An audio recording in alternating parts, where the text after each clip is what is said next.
Are we live? I think we may be live. So hello everyone and welcome to the Geek Battle show here on the Extreme Improv Xstreamed YouTube channel as well as the Geek Battle YouTube channel. Make sure you smash that subscribe button wherever you are watching. And wow, I'm sure we have some geeky stuff to get into tonight. We may have more join us, we're not quite sure at the moment. But Capelthave, say hello to the people.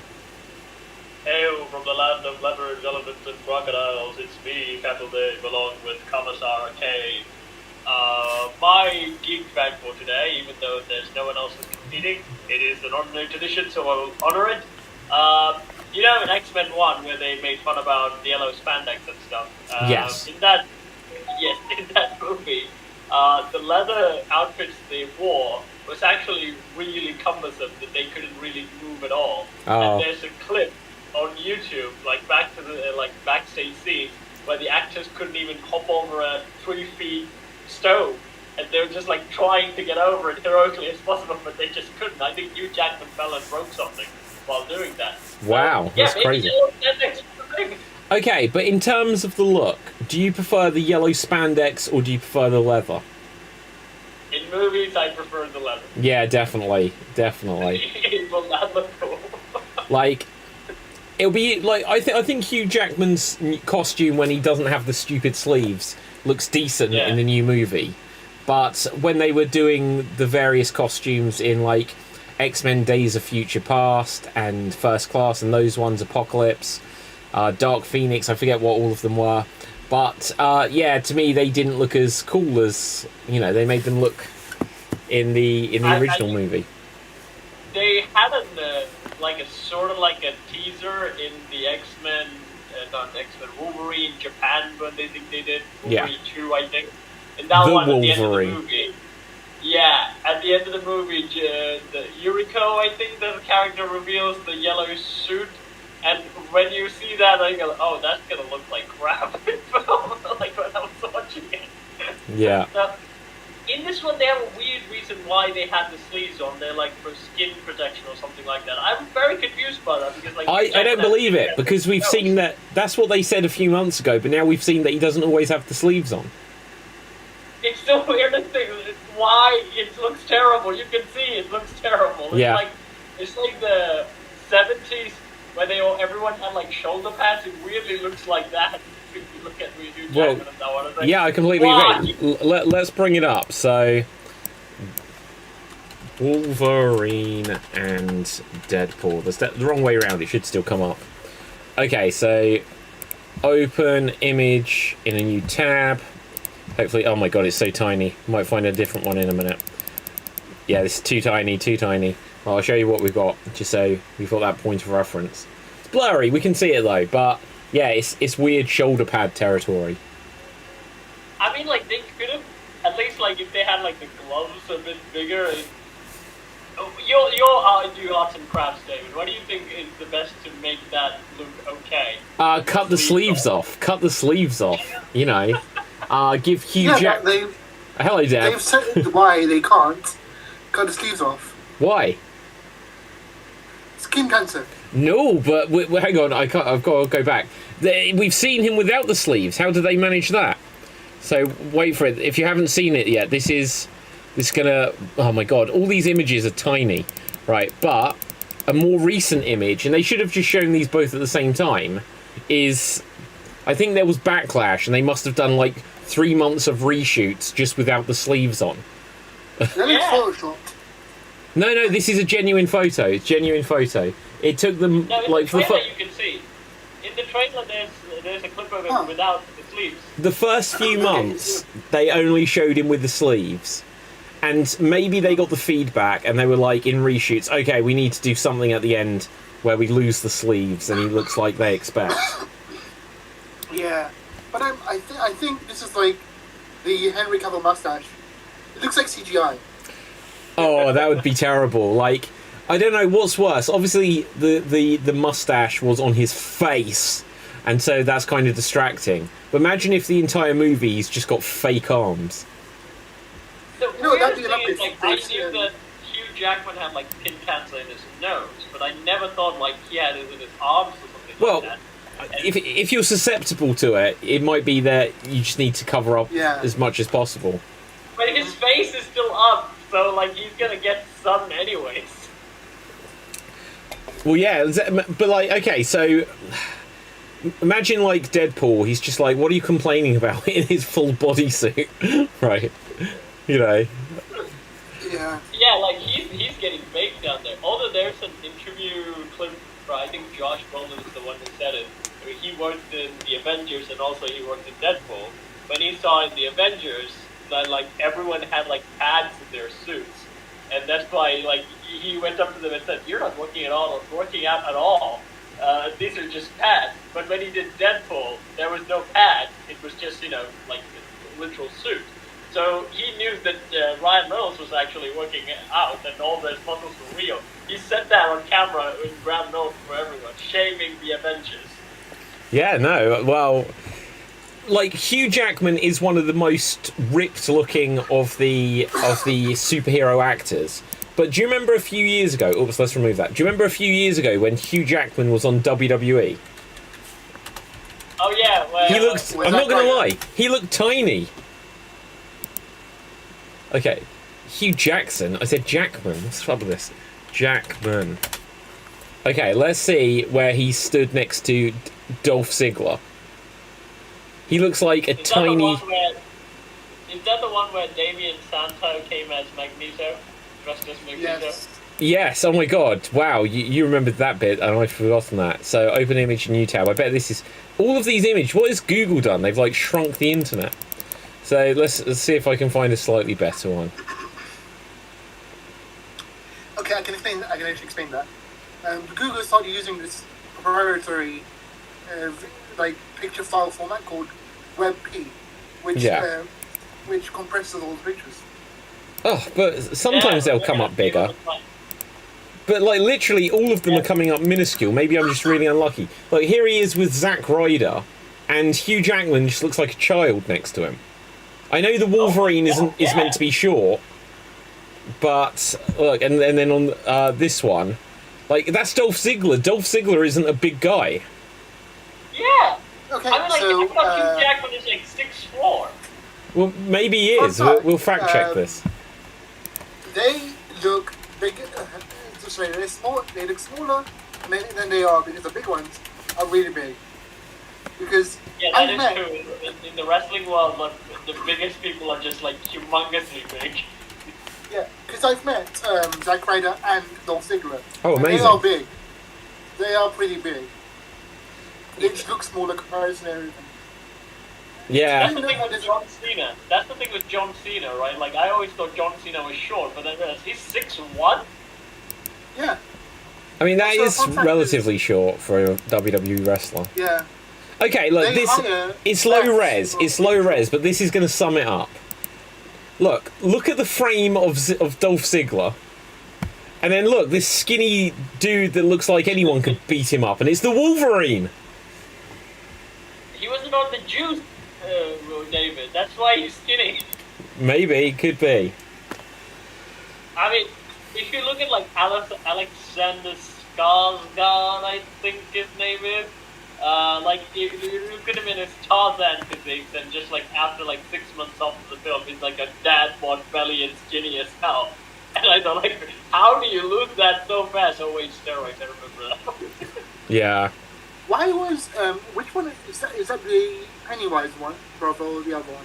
No, the other one who did Tarzan. Ah. God, and their dad is someone famous as well, aren't they? Yeah, he's Eric in Thor.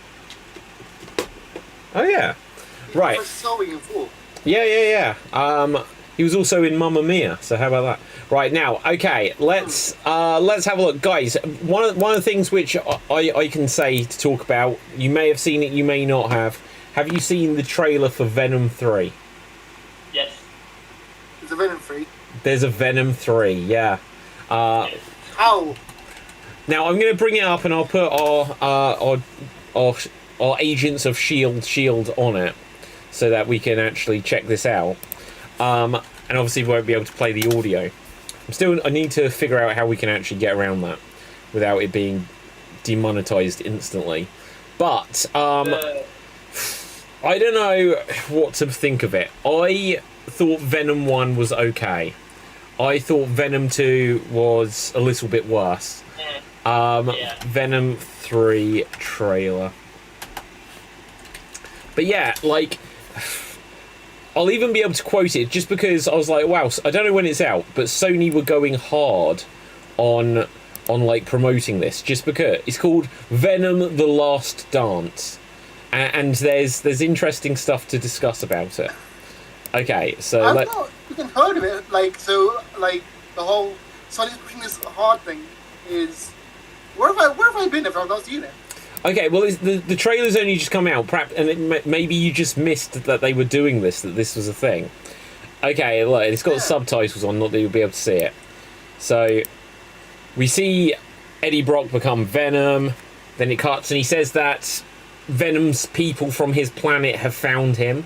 So that's obviously setting up the plot. So once again, the third film in the row, this is going to be Venom versus another Venom-looking character that will look exactly the same as him. Because that's the only idea they can come up with. And here's the thing, Bill. Remember in Venom 1 where he said, like, that's Riley, and like, okay, how's Riley? And he's got shit that you haven't seen, and it's just spikes. Yeah. That's it. He just does spikes. Okay, so look, there's these guys that are going to kill him, and then he kills them. And it just looks like standard Venom stuff.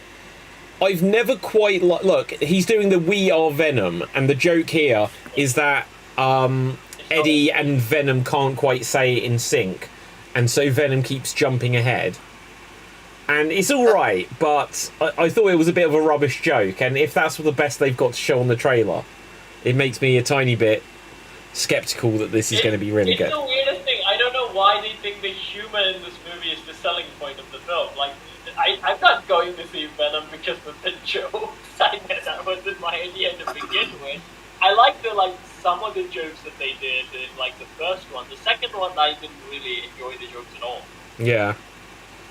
I like the idea. Now look, okay, here's the big talking point that people have been talking about. Well, look at this, guys. So here we see, I forget the actor's name, but he was in Doctor Strange. Doctor Strange. Yeah. What is that guy called? He's got superpowers. He's in this one too. Yeah. Okay, but because here's the interesting thing, is he was in Doctor Strange, and I don't remember if he was in the previous Venom films, maybe he was. But if you remember the end of Spider-Man No Way Home, there was a cameo from Venom, from Eddie Brock. Yeah. And when he got sucked back into his universe, it left a little bit of the symbiote. And as you'll see in a second, there it is. And he captures it. So this is happening in the MCU universe. But the rest of Venom... Yeah, exactly. The rest of Venom is meant to be happening in his own universe. Is this just like the same with... what's his name? Birdman in Vulture, turning up at the end of Morbius, where they're just not quite sure how to do the multiverse. Because how can this be possibly... How can that possibly be that these characters are still in the MCU? I think Marvel and Sony still haven't worked out a fully good deal for their universe. Okay, so as far as I know, the original universe Mordo is dead. The original... Oh, yeah, yeah, I agree. The multiverse one is, like, shown. Like, he's around. But I think... Didn't he die to, Wanda? Gosh, I can't remember for certain if Wanda killed him. Who? Baron Mordo. Yeah. The guy on the screen. The Doctor... The Doctor Strange character. Like she killed him. She killed another wizard in another universe, not the one in Doctor Strange universe. Doctor Strange universe guy is still like the bill comes due, and he just walks away. That's all we know. I really can't remember specifically on that, but either way, he didn't look like he was playing that same character. He looked like he was an army dude, but how was he collecting the Venom piece from the MCU world? You know, who knows? I mean, like Marvel know that this will. I mean, like this funny I like. This funny I like. I like the Mrs. Wong and Venom. Wait a second. I'm just going to go back on this here. 1 second. Oh, I was going to say, that kind of looked like the same actor that was in one of the Spider-Man films. Like Rhys Ifans or something. Maybe I'm completely wrong. They do say, like, Andrew Garfield might have a cameo in this. Andrew Garfield does? Yeah. I hope so. They need to do something. And so, look... All I want is the Kraven movie. I want the Venom universe to survive so I can watch Kraven movie. And also I have to say... Also, Deb, I have to say, Meta Web is awesome. You know why? Because it has the iconic line, when you take great responsibility, great power will find you. You can't get that line anywhere except Meta Web, okay? It's like the same as Tommy was so going, I did not hit that, I did not. I did not. Oh, okay, watch this, guys, because on the end of this here, they are going to have something which is cool. So there's a horse. Oh, I'm going to Ghost Rider this host, like Ghost Rider. Are they going to beat the dead horse? Well, they probably are. But look, Venom has taken over the horse. That is cool. I like this idea. Also, David, my friend said, go back to the beginning of the trailer. Okay. Because apparently there's something at the beginning of the trailer that makes it even weirder. Okay, let's check it out. So I think there's just a... Okay, now here it begins properly. Yeah, that part, this part, Yeah? it happens in the MCU. Him walking away is from the MCU. Oh. Oh, so it might be a flashback to before he... to when he arrived in the MCU. Because technically, the end of Venom 2... was that he got sucked into a portal. Now, if people didn't watch the Spider-Man film just because they watched the Venom films, then it would just be what happened there. So maybe it will show what happened to him in the MCU, and then it will cut back to his own world. Could be. I mean, if Marvel is a mess, though. They're used to it by now. Marvel is something of a mess, unfortunately. But let's see. But I'm hoping they're going to get back on track, because Deadpool and Wolverine is probably going to be really good. Although technically, it's an X-Men film. You know, they'll bring some MCU into it, but. I mean, they did a wonderful job with X-Men 97. I feel like this is the theory that we discussed, David, is like the Avengers are going to go away and they're just going to do X-Men movies for a while. That might actually happen. He's like, hey, this is a success. We can ride this dead horse to the end. Yeah. Quite possibly. I think they need to do something just to kind of get rid of some clutter. Like, are they ever going to bring in the Eternals again? Or are they just like, oh, you know, we've committed to it? Not. Yeah, but like, how do they ignore that there was like 15 extra superheroes that are more powerful than anyone else? And then there's a finger in the earth. There's literally a finger in the earth. Yeah. Okay, so I found out something recently that annoyed me even more about Immortals. One of the actors in Eternals, Don Lee, who played I forgot his name. The one that looks like Wong but isn't Wong. Okay. Yeah, I know who you mean.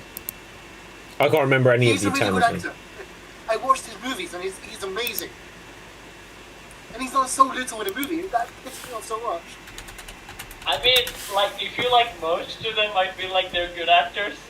They're just in a very terrible MCU film. Like, he played Gilgamesh. Make a bad movie with... Yeah, Gilgamesh. Yeah. How do you make a bad movie with him, Angelina Jolie, Salma Hayek? What was the... Okay, let me just look at the cast list. I don't know how to pronounce it. Kumail Nanjiani. Yeah, He was the best thing in that movie, by far. Yeah. He'd got the right energy. He was the one that was given the most. Yeah. And he was in, I think, Hawkeye on one of them, or It's mentioned in Loki, I think. In one of his shows, is in the background, like on a post in the background.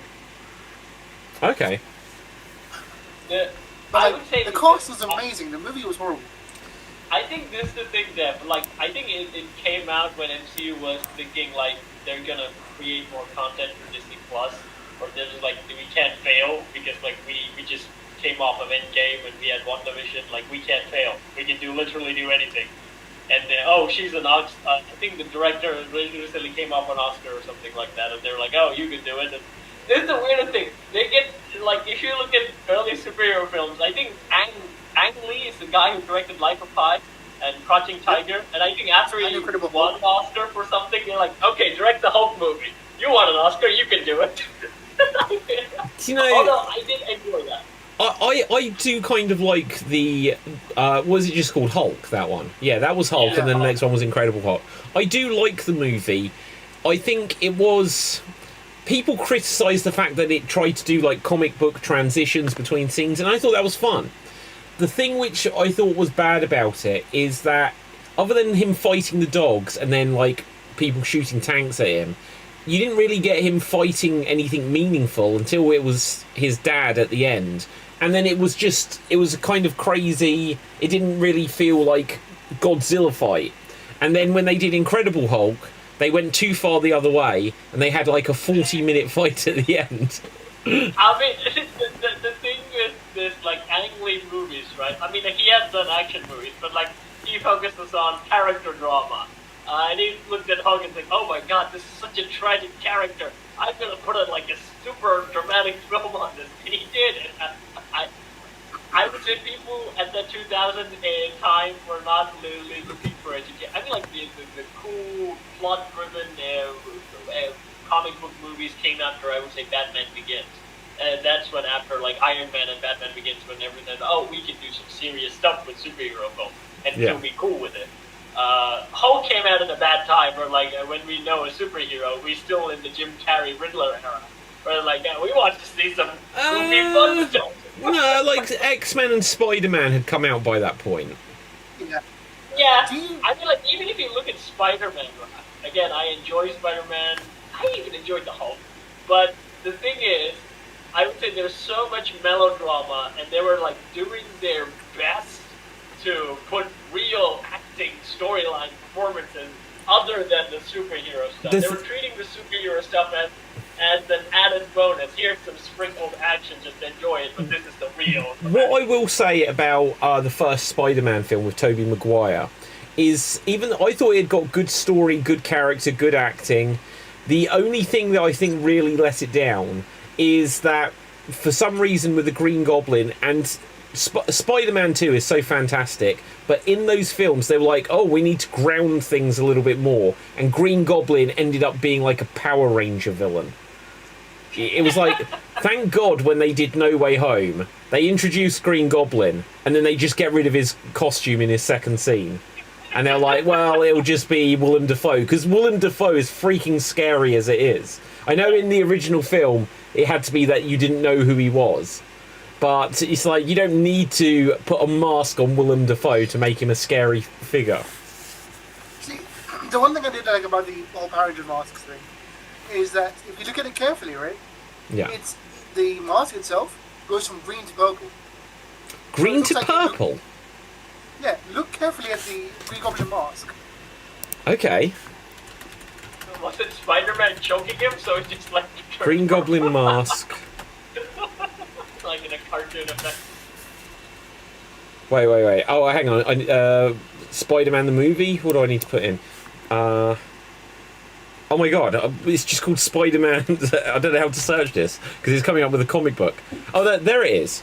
Okay, but... Oh no, wait a second, that's no good. Spider-Man movie. Okay. Oh, there's something else I've got to bring up there in a second. Let's mute that, because it's going to be loud.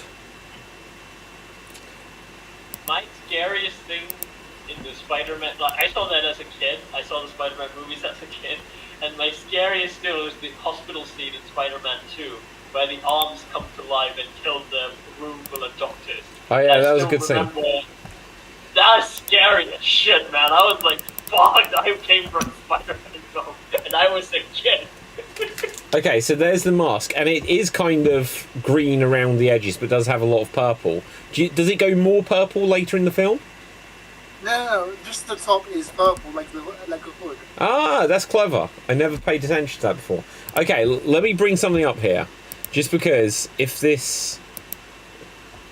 this is on Facebook. I don't know if I can get away with playing it. This isn't like an official video, so I think I will. I'm definitely going to get told off. This was the original Green Goblin mask for that same film. And they didn't use it. Look how amazing that is. I think it would have come out. I know why they couldn't use it, because it was too scary for the test audiences. Oh. Those test audiences did us a dirty. That is like absolutely incredible.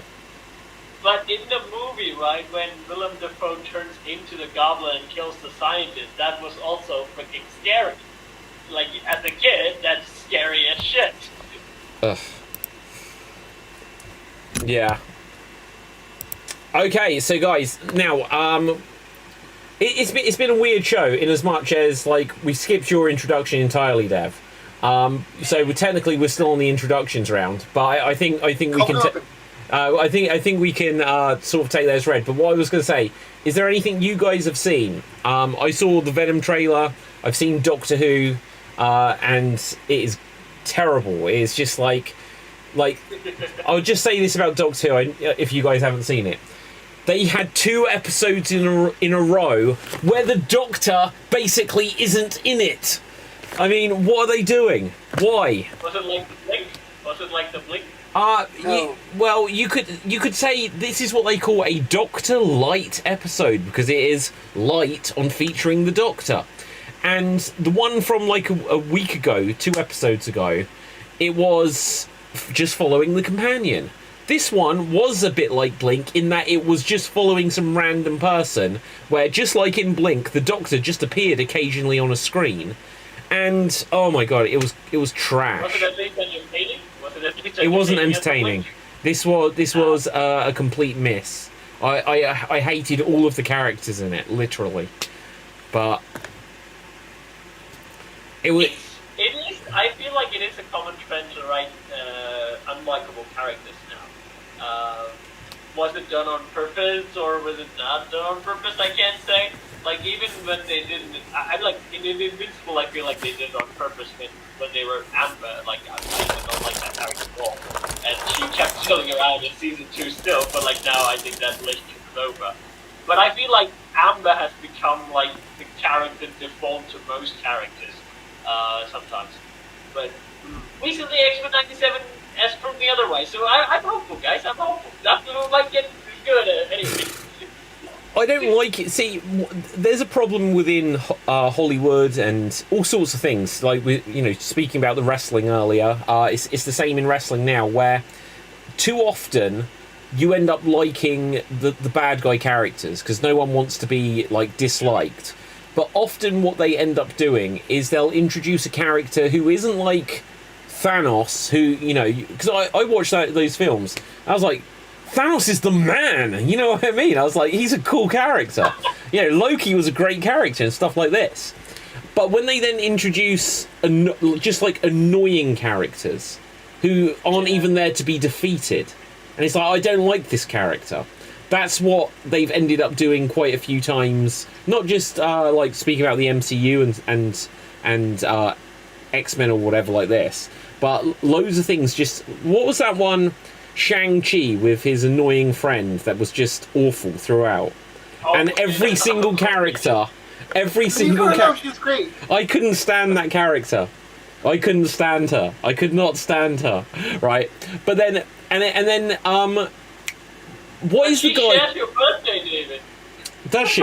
Oh wow. Yeah. Okay, I'll have mixed feelings on that now. What was the guy in the Eternals who then played the Joker? I really didn't like him in the Eternals. I forgot his name. He's the Michael guy that took over a village.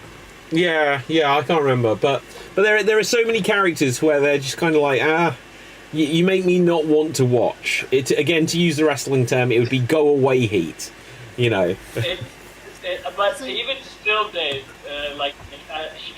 again, I found her funny in Ocean 11 or 12, whatever they did with Sandra Bullock one. I really enjoyed her in that film.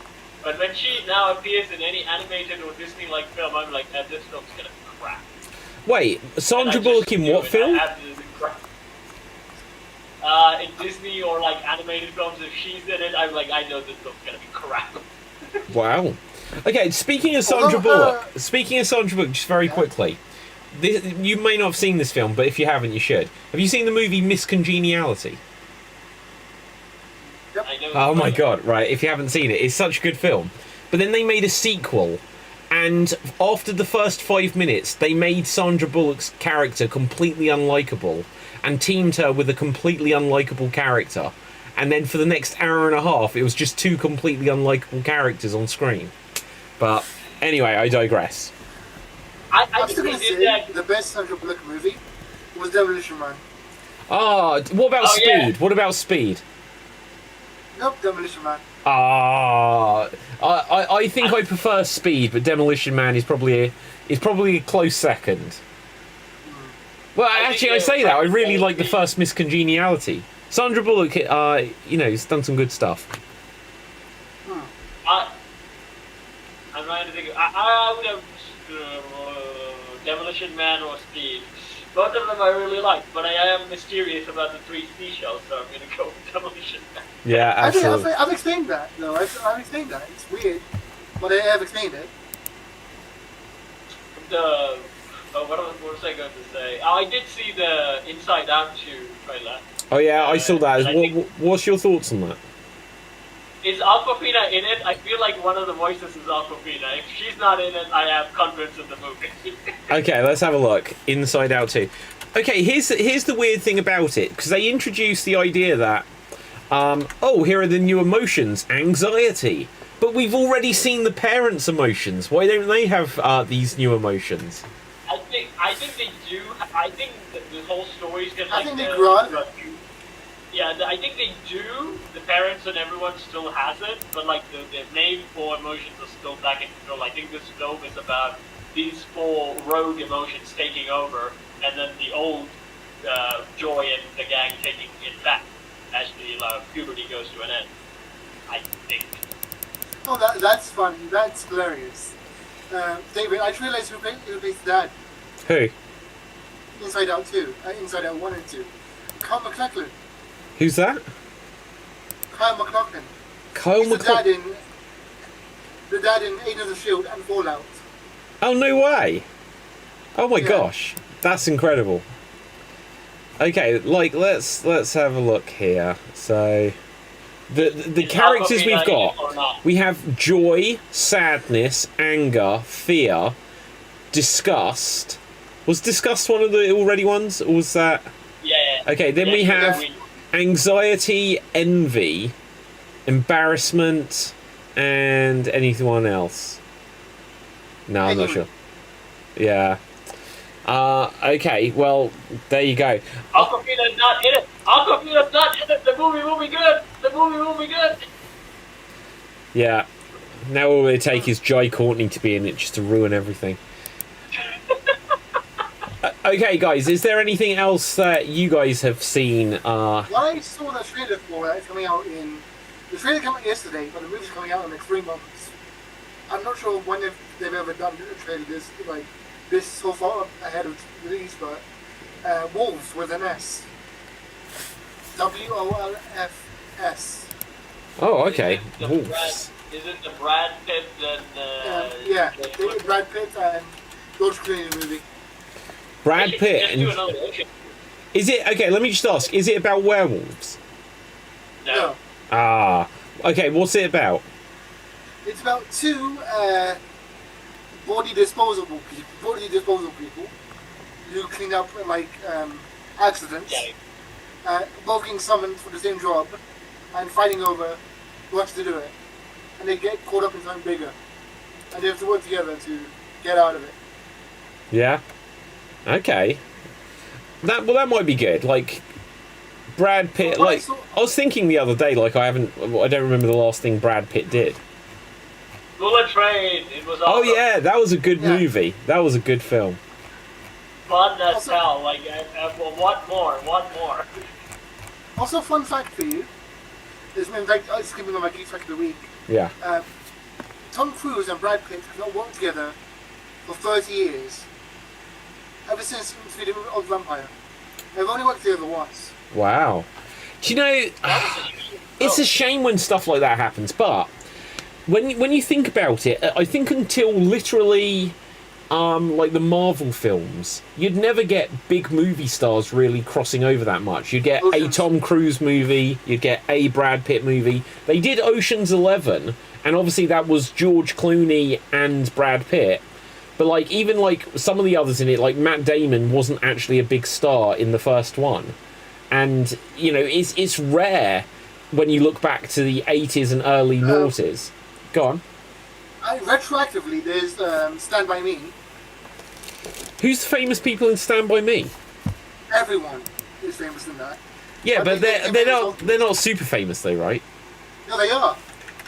Well, hang on, like I know the guy from Sliders is in it, and who else is it? Like Corey Feldman or someone.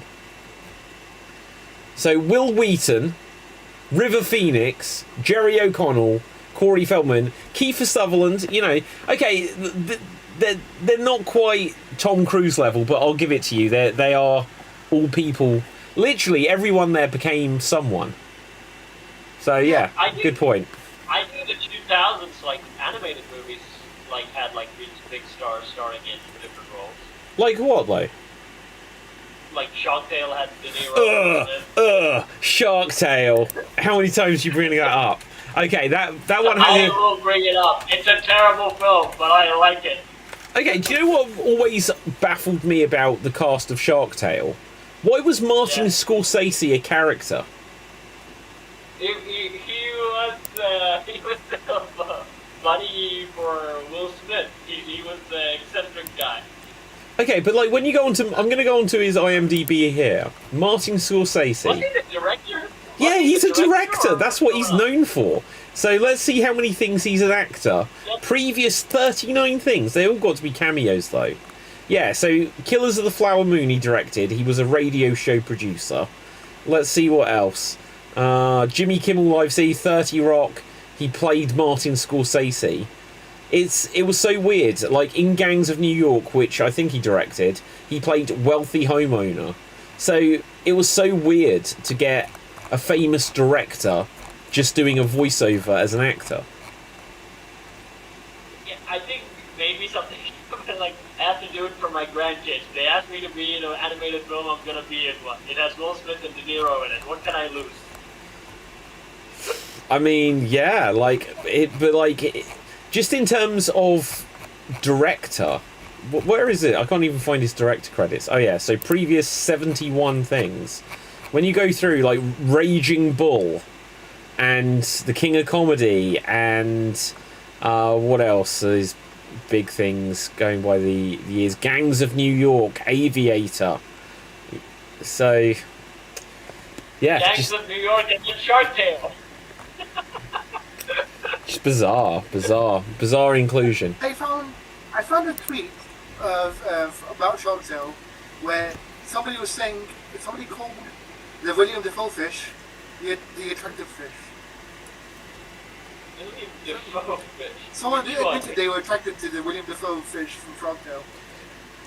Which one? Wait, wasn't William Dafoe? Was he in Shark Tale? Do you mean Finding Nemo?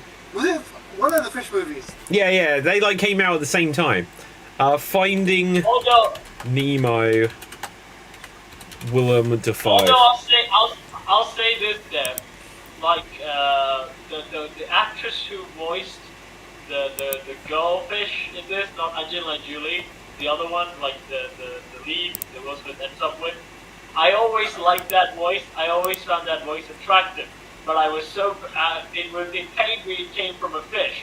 But then years later, the actress starred in another animated film, B movie, and she was a human. I was like, finally, my attraction to it is not weird anymore. Cap, do you remember how we spoke about you like saying things in your head first? Okay, like I missed the beginning of this. Who is this? What fish did you find attractive? It's in the Shark Tale movie. Not the fish, the voice. The actress who voiced it. I really enjoyed that voice. Well, who did she play? It was Renee Zellweger. Oh, Renee Zellweger. Okay. I liked her voice so much, but I was hated the fact that it came from a fish.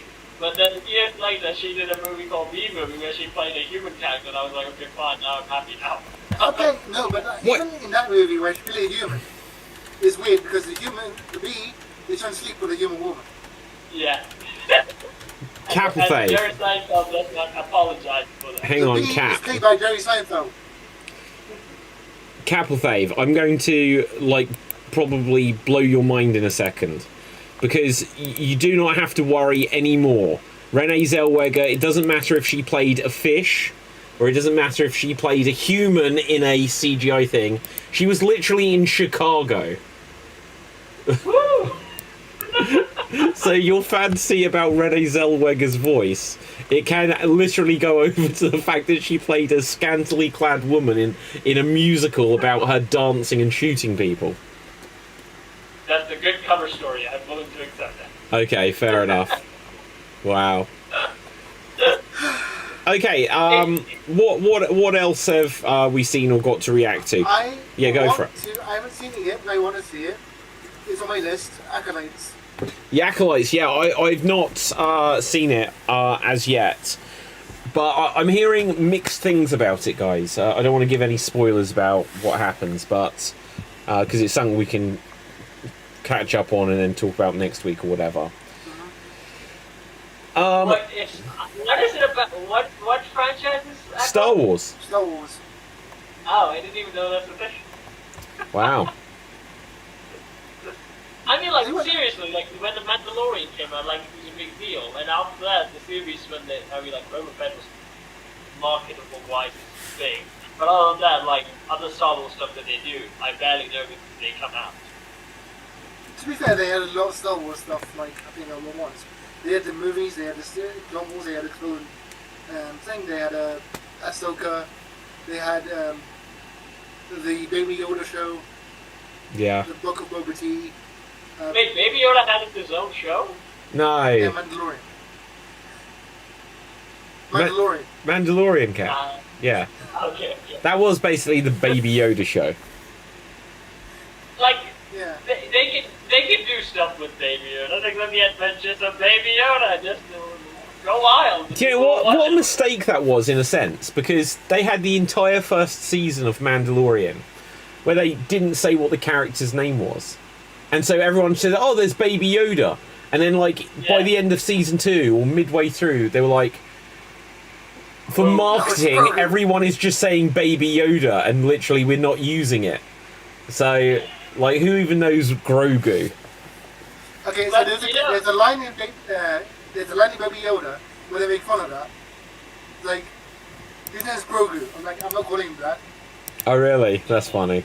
Yeah. But here's the thing, though. In that universe, they can't, make that work. Like, someone who knew Master Yoda can look at it and go, oh, look, it's a Baby Yoda. It's like, no, his name is Grogu, but he looks like Yoda, so I'm just going to call him Baby Yoda. You can make the wonderful thing they did was, his name is Grogu. I'm not going to call him that. Although, one thing I realized about the Star Wars universe, right? They killed off Darth Maul, and they regretted it. Because he showed up in everything. Yeah. He's even in Brawlhalla. Well, but they killed him off, but they said that he wasn't dead, right? Because he was in the animated thing, and then he was in Solo, I believe. Yeah.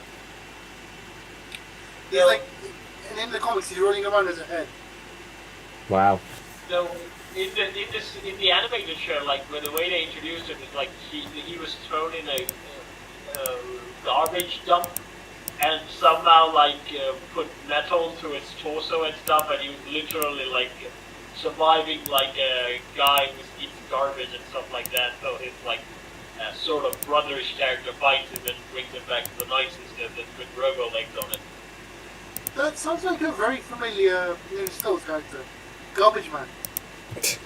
He was kind of Garbage Man. He was like running around in the sewer with like a spider leg and stuff like that. Although something I really enjoyed reading like this week was Mighty Morphin Power Rangers Return, the comic book, written by Amy Jo Johnson. The original Power Ranger wrote a comic book series. Wow. And what's the comic? Basically, Mighty Morphin Power Rangers The Return. Okay. That's so weird sometimes when you have like the actors end up. What? I'm typing in Amy Jo Johnson. It comes up Mighty Morphin Power Rangers Amy Winehouse. What is up with this? Right, Amy Jo Johnson. And gosh, you know, everyone fantasized about her when they were young. Right, Mighty Morphin Power Rangers Amy Jo Johnson comic. Yeah, so here we have it. Funded in 45 minutes. Yeah, they had a Kickstarter for it. Wow, that's amazing. Look at that, funded in 45 minutes. That's good. It looks like a Barbie movie. Well, it's just because it's pink. She was the Pink Ranger. Yeah. I forget, Cap. Did you see? Did you see Power Rangers, Cap? Like a poster from an animated Barbie movie. No, I think that looks cool. The animated Barbie movies made a lot of money. I mean, there was one I saw as a kid. It was, I forgot the name of it. It basically saw Friends in the 2000s, and I thought, we're gonna make Barbie Friends. And literally they did 2 movies. My Scene, I think. My Scene. It was My Scene Goes to Hollywood, and then My Scene something else. My sister bought it on a DVD. I saw that, and I really liked that one. I'm not ashamed to say it. Fun fact, there is a X-Men comic book coming out soon called NYX, which is basically the X-Men as friends, the TV show. Okay. Why don't they just do Friends the animated show? Like, I want Friends the animated show. They can do it. I don't know why they won't do it. They don't want to do it because Matt's dead. Yeah, and you don't need to get the original actors to it. You can get voice actors. Like, they still feel wrong doing it though. Although, saying that, you know what we're getting? We're getting an animated Married with Children. Oh my god, I saw that, and I didn't know if it was like, is it a series? Is it a one-off? Yeah, it's an animated series. Oh my goodness. Oh, about what? There was a sitcom in probably the very early 90s called Married with Children. And oh, yes. Yeah, it got like the woman in it, like the mum. She played Leela in Futurama. But yeah. But I think like some of the I think Seinfeld could easily be turned into an animated show, and Friends could easily be turned into an animated show, and it would work. Another thing they announced was King of the Hill coming back. I wasn't a big fan of King of the Hill. I was, because it was like a British, like for me, it was like me seeing America. Oh wait, hang on. What am I thinking? Oh no, yeah, I am thinking the right show. I was suddenly thinking of King of Queens, but yeah, go ahead. Yeah, because like as a British person, it was my first exposure to American Southern states, basically. Oh, okay, fair enough. Yeah, like, was it the same team that did Beavis and Butthead? Yes. Yeah, I watched it a bit, but I kind of lost interest. But it was at the same time when there'd been The Simpsons for years, and then suddenly I think King of the Hill came next. But then there was suddenly Futurama and Family Guy, and oh my god, there was another one with Eddie Murphy in, but I can't remember what it was. But there was like it. Eddie Murphy in an animated show? No, PJs. Yeah, I don't think it lasted more than 1 or 2 seasons. That was a claymation. Yeah, but it was they were all the same show where it's like there's a dad that drinks, and you know. See, there was a point where Simpsons got too fantastical for me. The Simpsons. King of the Hill is more realistic. Okay, when did The Simpsons go too fantastical? Was it? Oh my gosh, I'm going to forget the episodes. But it was about season 10 or 11, where it just had like they went to a magical island and garbage like this. Yeah. Yeah. So, I want to say something. For me, it was really earlier because it was, for example, the Mr. Sparkle thing. Mr. Sparkle, was that the Homer's famous in Japan thing? Yeah. Yeah. That was when it started going downhill. They'd lost a lot of the good writers. They didn't put as much effort into the animation anymore. It was a real shame. No. Okay. Also, yeah, go ahead. Me and a group of friends have been watching Simpsons from the beginning to the end, right? Yeah. We're on season 25 now. Wow. We're just before the when this season finishes. We need to watch the Sunday episode because that's when the canon it's in the timeline, right? Yeah. But apparently, from season 34 onwards, is when the voices go really bad. From what season what? Season 34. Season 34. How many seasons of The Simpsons have there been? They're just in the next 37, I think. Jesus. Oh my god.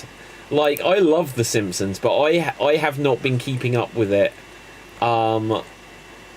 Just if you just Google Marge's voice controversy. I'll look it up, but yeah, I'll have to listen to it off show.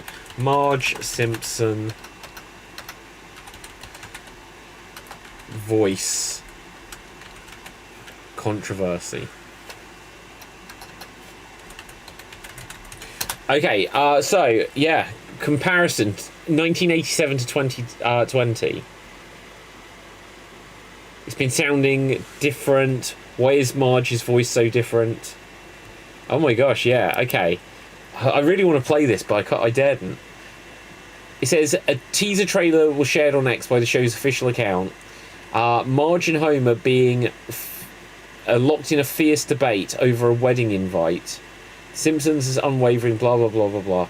I really want to see this, guys, but I don't know how to... I can't play it on the show. Yourself and listen to it, I guess. Okay, well, you guys talk about something for a minute, and then I'll come back and give you my thoughts. Yeah. Go for it. So, I was reading about the the Grey Lantern. Have you read that comic? Green Lantern? No, Grey. Sorry? Grey. Grey Lantern? I have no idea who that is. It's basically the lantern that can use everyone's the emotional spectrum all at once. I thought that was the White Lanterns, right? No, it can use white as well. Like, it can use white as well. And it can overload a person, and like they have to team up to fight him. I am really unhappy the fact that they never used Green Lantern in the movies or like did series with him. There was an animated show that had 2 seasons, I think. 3D animated show. That was amazing. I was like, why aren't they using Green Lantern? He's such a cool character. Fun fact about that: Razor. You know Razor from the 3D show. Yeah. He's in Young Justice. Yeah, I saw that episode. I mean, like, I'm not a big fan of Young Justice. Like, I loved it. The reason why I started watching Young Justice is because, like, Shazam was in it, and I thought he'd be more in it, but, like, he's, like, 2 or 3 episodes where he does make an appearance, and he gets his ass whooped by people, and I go, like, why am I watching this? I can't watch this anymore. Yeah. But I did see the Razor episode, and I thought that was a good. I mean, like, story-wise, I thought that was good because, like, we did leave on a cliffhanger. Like, what happened to Razor? He just like follows air, and this is like off.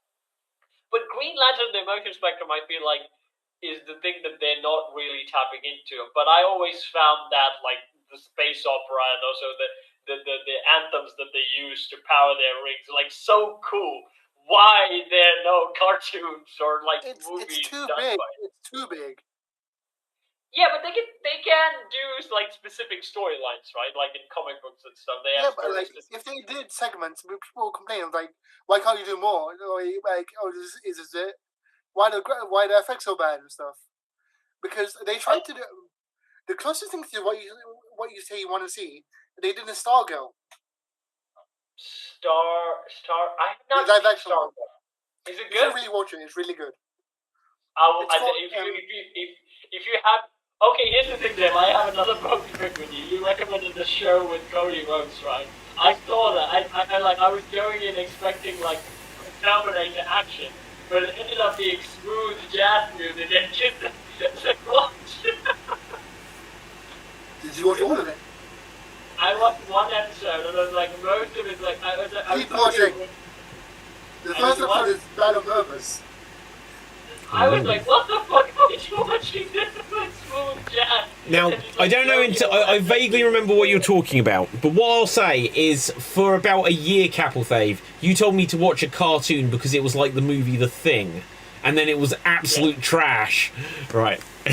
It was like in a high school, and there was like a talking cat or some nonsense. I was expecting this like dark anime, and it's like, oh my god, it's like The Thing, and then there was just like a big guy and a talking cat or something. I forget. Right. It came out in the 2000s, David. I saw it as a kid. What you expect? Oh. Okay. Yeah, go ahead. But to credit David, like that show has like most of the classic horror movies done in a cartoonish way. There are some scary episodes in this when they did like Revenge of the Body Snatchers and stuff. And the music that they did is pretty cool in that one. And there's also another one, I'm not really sure which movie that they're parodying of, but like there's a Druid episode where like a tree goes or something. I was genuinely terrified watching that as a kid. And because of that, if I saw it now, I'd still be terrified. Yeah. Okay, here's a random thought for you guys. What do you reckon? I think Daleks could destroy Warhammer. No. Yeah, definitely. They would not. Yeah, well, they would. They'd exterminate them. What defense would Warhammer have? Well, they basically have like chaos gods. Like people were like becoming gods out of beliefs. And I mean, like something like the Daleks in Warhammer universe, it would be the Necron. They're basically like the robots who hate every living thing. And when they shoot you, you just disappear. There's like nothing left of you, and you can't even go to hell. So they're stuck in it. But David, like Warhammer has like ships the size of planets.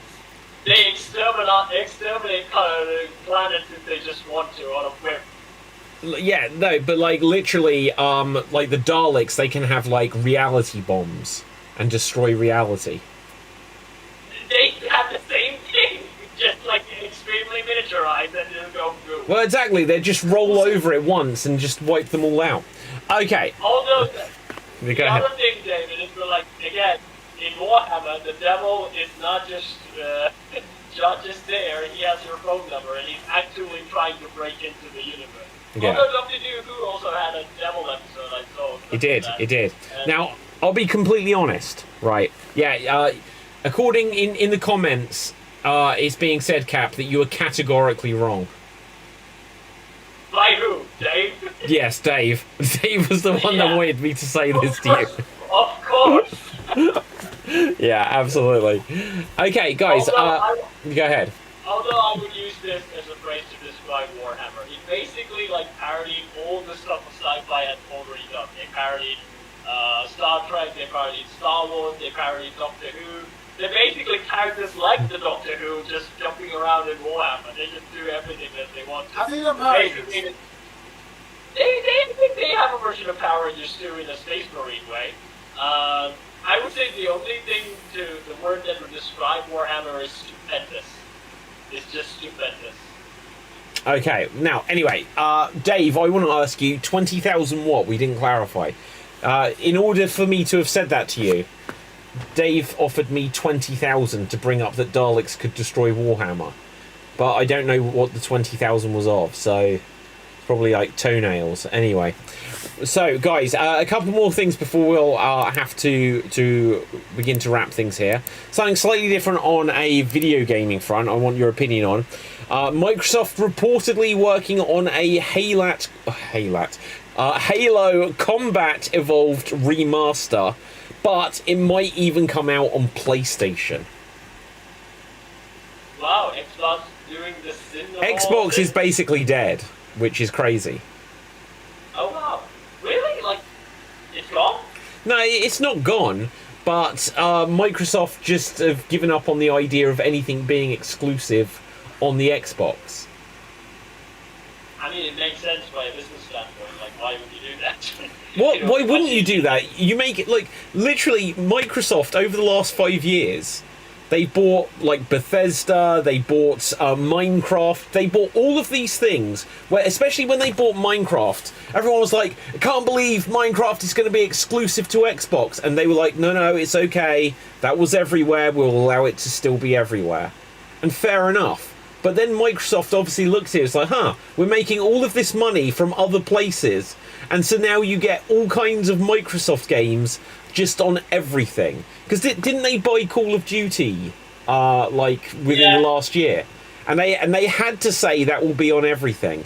But now they're even putting like Halo onto PlayStation by the sounds of it. I always thought this, David. Sharing is caring. And if PlayStation had done that with the Uncharted series to PC, I would have loved them for it. I'm going to talk about a lot about this, so this is going to be one about. So basically, for a while now, Xbox has been trying to get complete global synergy between all the console brands like Nintendo and Sony. Because they've realized that people are not buying new games. They have a backlog of stuff to do. New games are not selling no matter how good they're made. So there's no point in dividing the market share between the three companies. So they're trying to force an alliance between the three companies for years now. And Sony does not want that. Nintendo is open to it, but they don't want to share their licenses. Yeah. They're willing to take, but not willing to give. Well, do you know what? I don't blame Nintendo. I think Nintendo are like the smartest company in so many ways, dumbest in so many others. But Nintendo have always said like we need to keep the value, whereas like everything else was like doing Game Pass and like whatever the PlayStation version is. Nintendo were like, no, we'll give you some games that are 30 years old from the Nintendo and the Super Nintendo and the Game Boy, but we're not giving you our AAA games like day one for free like they do on Xbox. Like, and that's why like Nintendo games 5 year like they're still like the biggest selling game often is still Mario Kart 8 on the Switch, and that is just an updated version of Mario Kart 8 that was on the Wii U. It's over 10 years old now, and they still sell it full price. Do you know why? The way Nintendo produces games is way different to the way Sony and Xbox do. Go on, which is? Sony and Xbox will make games on blocks of like 10,000. Yeah. So they'll make like 10,000, 20,000, etc., etc. They'll make more than they sell. But Nintendo are smart. They'll make less than they sell. They won't make any games until they have the order. They will not waste any production. In fact, they don't even make enough to cover what they sell. They make slightly less than what they sell, so there's scarcity.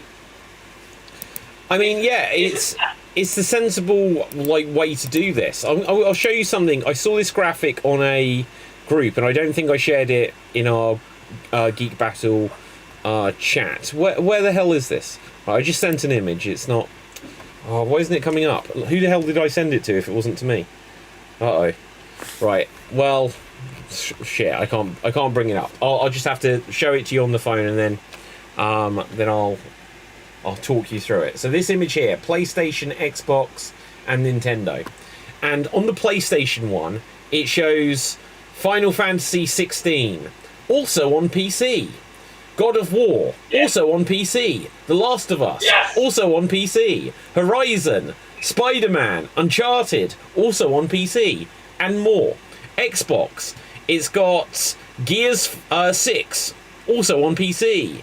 Indiana Jones, Halo Infinite, Starfield, also on PC. And then in the middle it's got Nintendo, and it's got Animal Crossing, Kirby, Zelda, Metroid, Mario. And none of them are also on PC. Maybe Animal Crossing is on PC. No. Nintendo literally let nothing go across to be on other platforms. Nothing at all. Is Zelda a Nintendo game? Yes. That's why it was not on PC. Okay, shame them for it. I hate them for it. Yeah. I hate Nintendo. No, Nintendo to me, like, if I could only have the one system or games from one company, I'd choose the Nintendo, definitely. But, like, why not do it in PC? I'm always like, I mean, like, even in the 2000s, when we like most people, when they buy a computer, they're not buying a computer for games, they're buying a computer for other stuff as well. But gaming was an added bonus. That's how we all did.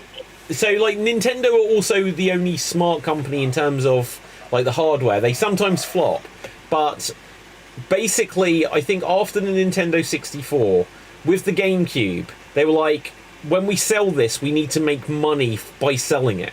Whereas the Xbox and the PlayStation 2, Sony and Microsoft lost money every single machine they sell, because their idea is, well, we'll make a powerful system, it'll beat the competition, we'll lose money on the system, but then make it back on the games.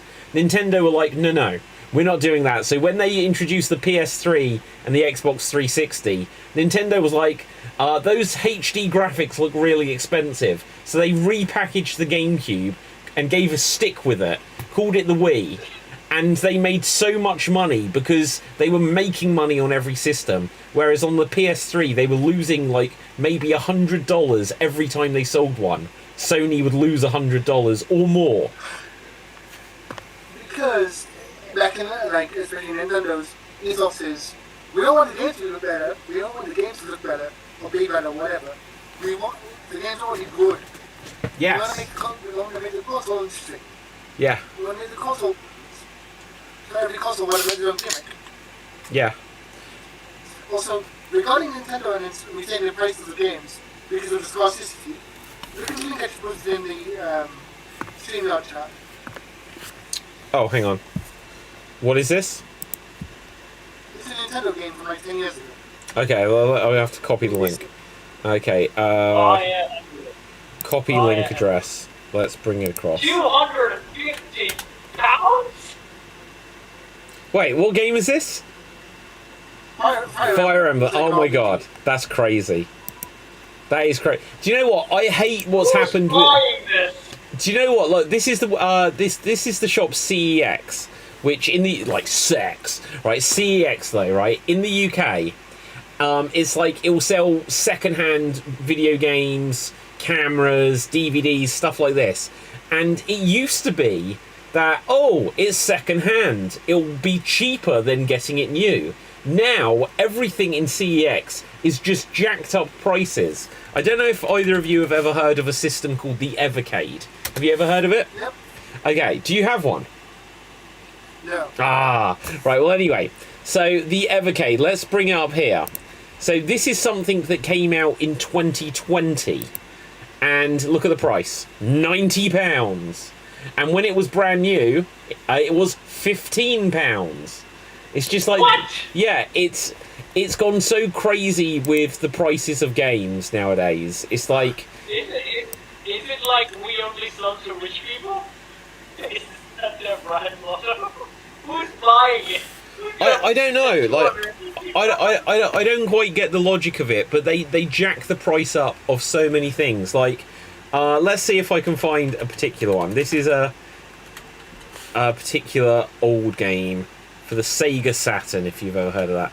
Panzer Dragoon Saga. Right, okay. So, okay, hang on. One second. Just check out this price on this website. It's out of stock, but it's £790. You can buy a PC with that money. Exactly. Right, but God, Dev, you were about to say about Panzer Dragoon. Okay, so my friend has is waiting to sell that, but he keeps avoiding to send it to me because I know how much it's actually worth. Yeah. Because the price is actually cheap. The one you see there, yeah, is cheap for that game. Do you know what? Like, I don't want to ruin your hustle on that. If you go on eBay, I've seen it sell slightly less than that, and I'm going to give you a big tip because I do have a copy of that game, but I have the Japanese copy because it wasn't rare in Japan, and the Japanese copy is like 30 quid, like £30. So what's the name of that game? Panzer Dragoon Saga. Is it on PC? No. Like, you could emulate it, but... There's no point in me getting it for free. See, that is one of the other game that I've been trying to find is StarCraft 64. the UK version. Yeah. Because that's worth about 300. Oof. Okay, I'm a massive Resident Evil fan, right? And when Resident Evil first came out, I was like, oh my god, this is the best game ever. I need more games like it. And literally, it was like 2 years. Resident Evil 2 came out, and then it was like another year until even Silent Hill came out. But in between, on the Sega Saturn, and I didn't even own a Sega Saturn, there was a game called Deep Fear. And it was like Resident Evil. And now look at the price of it. And the thing I will say about that is I have 2 copies of this game. It is like literally, it is my nest egg for when I get broke. I'll be like, I've got 2 copies of Deep Fear to sell somewhere. David's literally sitting on his retirement plan. Yeah, exactly. It's crazy to think about, but like this is what I mean.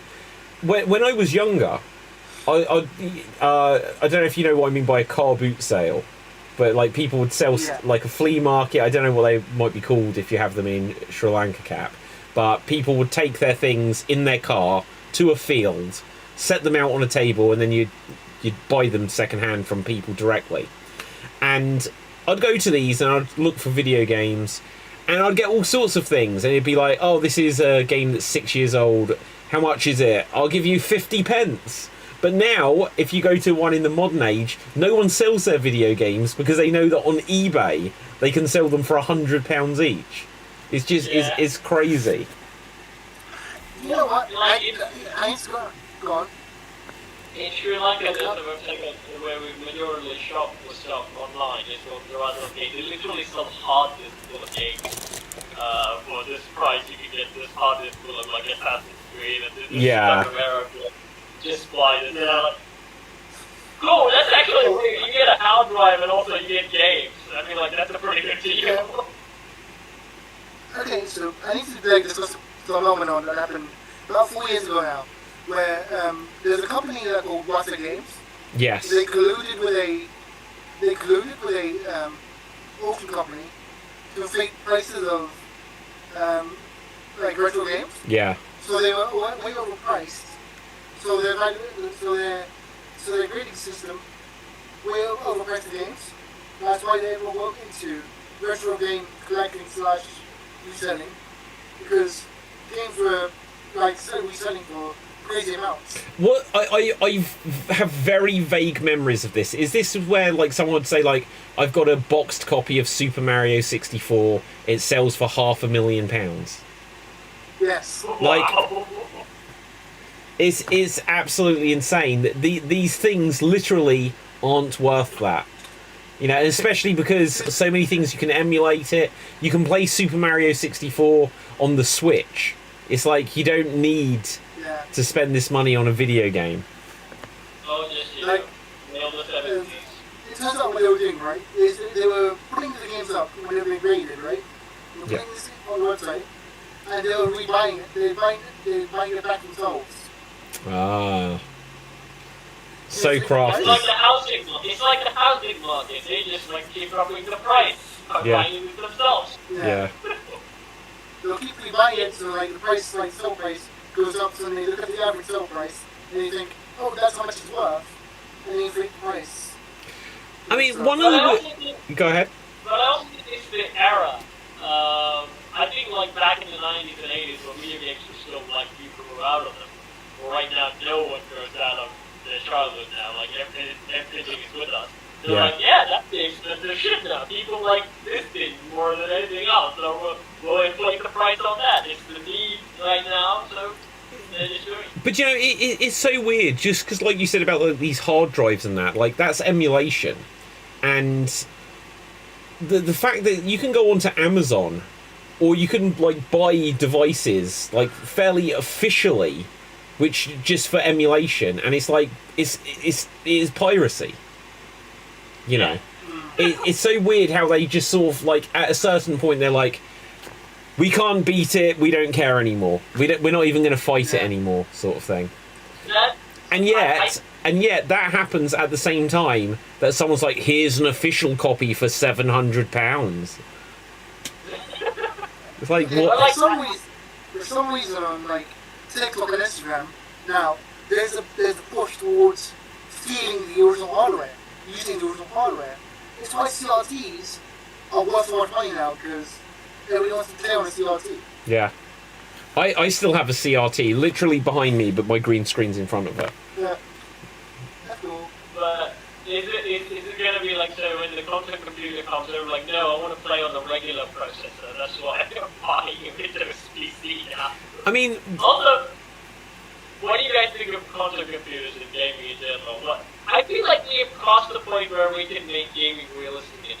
I feel like we're pretty close to that now. Cap, let me bring up something. Like right now, we're basically saying the grass is more realistic. That's what we're going for nowadays. Yeah. Like, you look at the hair, it's more realistic. Like, we ran out of stuff that like looks realistic anymore. Well, you say that, right? Okay, here's the thing. I think, like, if I go back and watch, not Harry Potter, Lord of the Rings, like with Gollum in, and then I watch The Hobbit with Gollum in, I'm like, oh my god, Gollum looks so much better later on, and yet he seemed mind-blowing the first time round. And when you first saw, like, Jumanji, the original one, it's like, oh my god, those look like monkeys, and they look so bad. And I just remember, when it comes to video games, let's see if I can bring up this if any image is going to come up anything other than absolutely tiny. Okay, this is okay. I remember the game WCW Nitro on the PlayStation 1, and it like advertised that it's got photorealistic graphics, and it was that. So, you know, the very idea, and like the PlayStation 3, like I think some PlayStation 3 stuff still looks pretty good, but we've moved so far beyond it. And like I remember the big thing with like the modern, like no one really talks about it so much now, but 3-4 years ago when it was PlayStation 5 and that, everyone was like, oh, the ray tracing and the way the lights bounce and stuff like this. They'll come up with new things to do, but it will also be that it's so expensive to actually produce any games that's why something like small, like when Flappy Bird, like 5 years ago, like Sony were making Resistance Fall of Man 3, and it cost probably $100 million to make. And then one guy was like, oh, if you just click your thumb like this over and over again, and that sold more copies than like anything on PlayStation 4. And if you also look at some of the mods, like I can still play Grand Theft Auto, like Grand Theft Auto San Andreas, and I'll be fine with it. And I know that's not the high graphics that we're expecting. As a kid, I thought that was like, oh wow, look at that. But like now, I play like Red Dead Redemption 2 and like Witcher, and I'm like, okay, I know that's better animation, but I can still play the other one. Yeah. But the thing, like, I saw Red Dead Redemption 2, and I was like, where else are you gonna go for? Like in that game alone, you can like increase the quality of grass. Yeah, that's what I was looking for. Okay, well, I'll tell you something. So, one way where they'll be able to improve it is if you have something like whatever that is. Well, I forget what game you just said. Right, but say the new Grand Theft Auto comes out and it looks amazing. There'll still be a limit on how big the world can be or how many characters can be on screen at once. They'll be able to improve things like that. Just because, again, you go ahead. I think another place where they can involve is like AI NPCs. Right now, we can emulate like ChatGPT stuff on games, like dialogue-driven. If you look at AAA games, most of them are dialogue-driven, and you can now have like AI just do like whatever you ask, you can answer. Yeah. It can be really, really good, really people, and no one will get out of the gaming world. That's another story, but it'll be so good. We'll be just like loving it. Infinite content. Cap, I know you were a big Resident Evil, a big Leon S. Kennedy guy. Did you ever play Resident Evil 4 Remake? I have not played the right. Well, anyway, I was going to say, like, I'd been interested to know what your thoughts were from the original to how they improved things for the remake. Even the second one, David, I did not like Leon's face when they did the remake. I Okay. like Claire's face, but I did not like Leon's face. Even in this, I don't like it. Wow. Also, going back to PS3, like wrestling and graphics, Dave. Take a look at this picture. Okay, let's bring it up. Copy link. Booker T. Booker T. Oh my god. Okay, let's bring this up. So, Booker T real life. SmackDown vs. Raw 2007. TNA Impact. WWE 12. I'll be honest, the best looking one is TNA. Yeah. Because even back then, TNA was like, the game's really bad, but the graphics are amazing. Yeah. Oh my, do you know what? He looks better in the PS2 game. Like, this one is better than that. Wow. And from Leon's face, I still prefer the face from the animated movies that they did, and also from Resident Evil 6. That game is a good game. So, one thing we forgot to talk about is they announced the Tomb Raider anime. Yes, yeah, absolutely. We're going to have to wrap in a minute. I do want to talk about the Terminator anime. But first, if you haven't seen it, look at what they did on the recent WWE game with Bayley's face. She was not happy when she saw that on the trailer. Oh my god! It's awful. God. Jeez. Brock Lesnar back in here? Sorry? Did you put Brock Lesnar back in here? He's... I don't think he's playable. Like, they took him out as a playable character, but no, I don't think... Because they had to leave him in because he was, like, too much in the game. Sorry. But they took him out as a playable character. I haven't got the new WWE game, so I don't know specifically. The thing is, I had it, I finished it, and I sold it, so I don't know either. You sold it? Do you know what? Like, I don't like, think I have sold a video game in 10 years. No, I can't sell mine. Like, as soon as I'm done, that's it. Wow. Okay. I have a question. Why WWE game characters look bad even though we're living in the world of Red Dead Redemption 2 and God of War animation? Why is WWE characters look awful? 2K the company blows all their money making the mobile game mode in the game. Because they have a game mode called My Faction, which is basically a mobile game inside a WWE game where you have microtransactions and energy and have to spend money to do stuff. But you know what? Like, the AEW game has awful graphics, if any of you remember this. Well, this came out last year as well. Yeah. How does UFC, the new UFC game, look? I know the reason why. Do you know, again, I haven't played it. Actually, the one I haven't played because I don't have a PS5. It's PS5 only. Is it? How about that? UFC! Right, anyway, guys, we're going to have to begin to wrap things just because it's going to be extreme improv.